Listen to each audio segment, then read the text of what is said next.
Hey, amazing YouTube audience. Thank you for diving into this emotional roller coaster with me.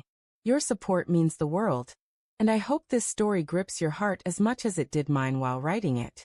Let's get lost in this tale together. The champagne flute trembled in my hand, its golden bubbles catching the chandelier's glow, when my sister-in-law's voice sliced through the wedding's hum like a serrated blade. This is Tom, my sister's husband, the unemployed loser I told you about. Her laugh was sharp, a guillotine dropping in the crowded ballroom. Faces turned, eyes glinting with pity or amusement, and my wife, Clara, stood frozen beside me, her smile a brittle mask. I forced a chuckle, my throat tight, and muttered something about between gigs. But the word loser lodged in my chest like a splinter. Clara's sister, Vanessa, had always been cruel, but this felt different, calculated, like she'd been waiting to humiliate me.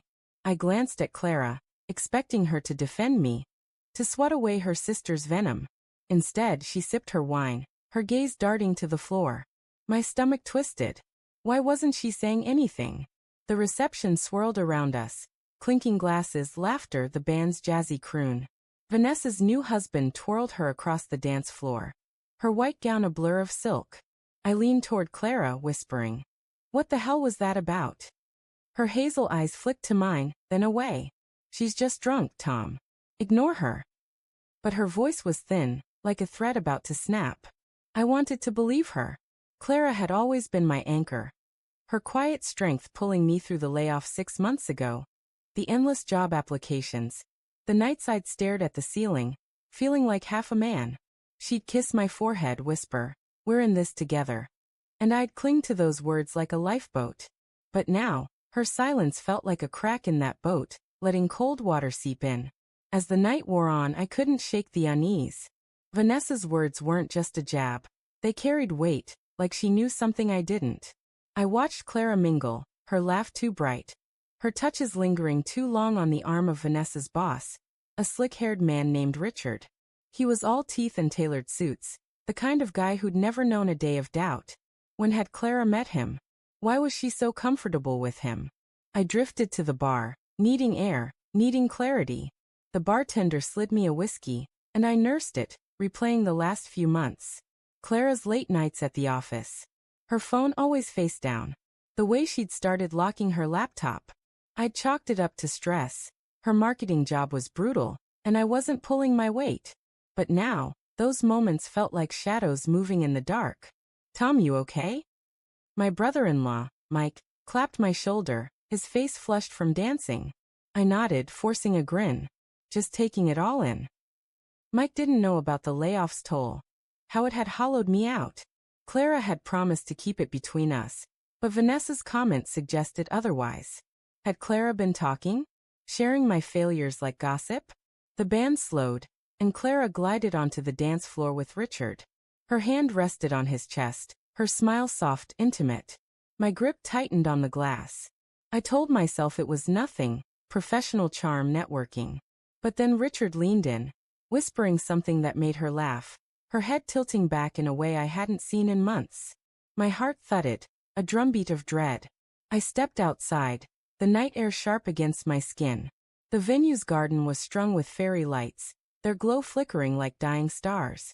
I needed to confront Clara, but what would I say? Why didn't you defend me?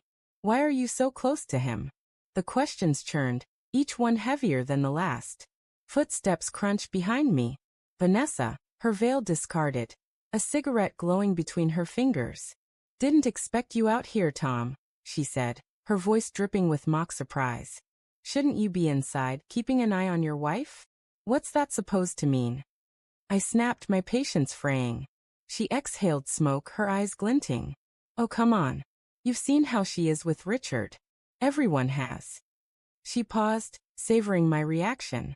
"Clara's been spending a lot of time with him. Late nights. Private meetings.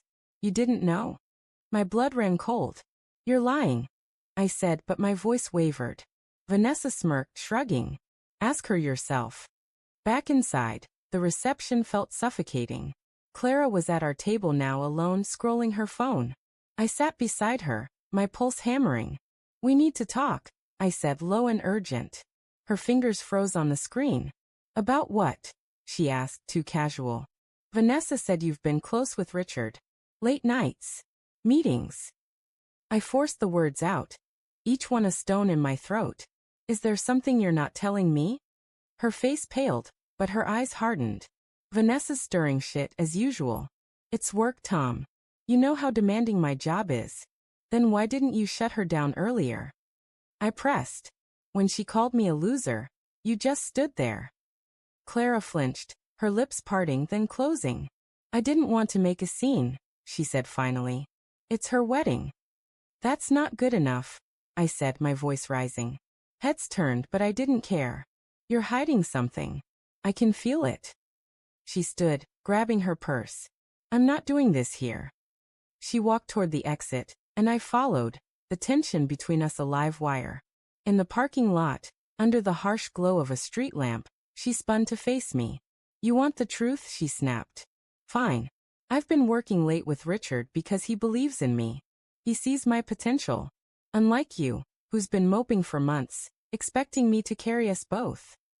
Her words hit like a punch. So this is my fault? I shouted.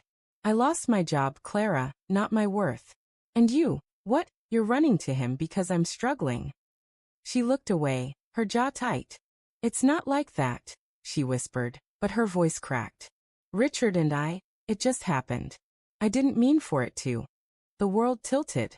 My knees buckled, and I grabbed the car for support. You're sleeping with him? I asked, my voice barely audible. Clara's silence was answer enough.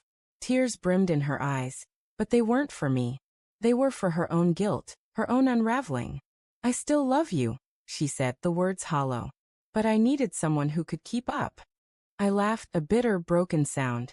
Keep up? I've been drowning, Clara, and you were supposed to be my lifeline, not his. I turned, walking into the night, her sobs fading behind me. The fairy lights blurred through my tears, each one a tiny, mocking reminder of the life I thought we had.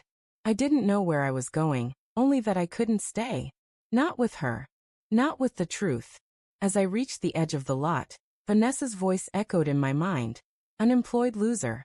Maybe she was right. But the real betrayal wasn't my failure. It was Clara's. And that truth, sharp as a blade, would haunt me long after the wedding's lights went out.